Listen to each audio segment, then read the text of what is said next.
après avoir fait le takbir et après avoir commencé à lire,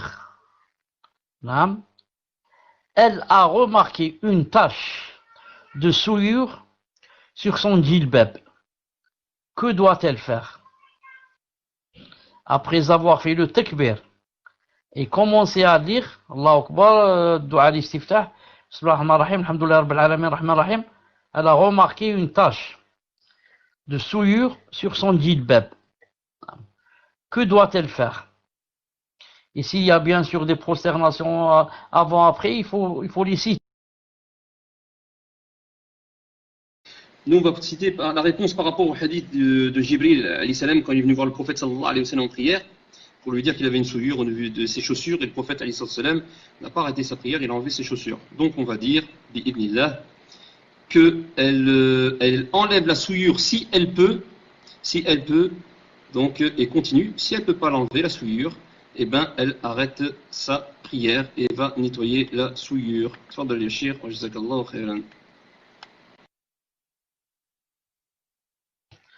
Donc la réponse d'après les frères, c'est que si c'est possible, elle enlève la souillure dans la salade. Si c'est pas possible, donc elle arrête sa salade et va bien sûr changer de vêtements ou bien enlever la souillure et revenir. Voilà la réponse maintenant des sœurs. Si elle peut ôter l'impureté, elle enlève et continue. Mais si c'est impossible, alors elle doit retirer son vêtement, ce qui va entraîner qu'elle découvre sa awra pendant la prière. Donc elle doit l'arrêter, Wallahu a'lam. Donc ce sont les mêmes réponses, Inch'Allah Ta'ala, et les deux réponses sont vraies et correctes, un point partout. Naam. Donc c'est comme ça qu'on doit faire. Que ce soit un homme ou une femme, quand quelqu'un est dans la salat, il voit. Il remarque qu'il a une najasa. Il voit. S'il peut l'enlever dans la salat, il l'enlève et continue.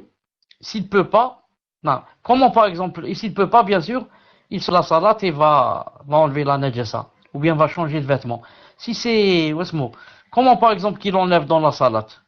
C'est comme a fait le prophète, il était dans la salat, et Jibril lui a dit, tu as la najasa dans tes chaussures, ou une de tes chaussures. Alors, dans la salat, il a enlevé les chaussures. Donc, ça se fait dans le cas, par exemple, où c'est un homme qui prie et qui remarque, par exemple, qu'il a une najasa sur sa chéchia. Donc, dans la salat, il enlève sa chéchia, il la jette de côté, il continue à prier. Il n'en met pas dans sa poche. Sinon, maintenant, il a la najasa dans sa poche. C'est la même chose. Mais il la jette comme ça, derrière lui ou là, et il continue la salat. C'est la même chose pour une femme qui est en train de prier, par exemple, et elle prie avec ses chaussures. Parce qu'on peut prier avec les chaussures.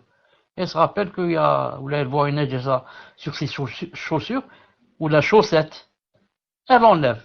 Dans la salat, elle enlève les chaussures, ou sa chaussette, et elle continue de prier. Si c'est quelque chose qui ne s'enlève pas, comme le djilbab par exemple, elle ne peut pas l'enlever dans la salat, ou bien qamis pour un homme, il ne peut pas l'enlever dans la salat, peut-être que il n'a pas de sarouel sous son qamis, il a juste un caleçon, je ne sais pas quoi. Donc dans ce cas, il arrête la salat carrément, bi'idnillahi ta'ala. Après avoir terminé la salat, elle se rappelle qu'elle a oublié d'enlever une tache de souillure qu'elle avait sur son djilbab. Que doit-elle faire? Mahmoud, prêt, Allahu Akbar, déjà prêt. Après avoir terminé la salat, elle se rappelle qu'elle a oublié d'enlever une tache de souillure qu'elle avait sur son djilbab. Mais la salat est terminée.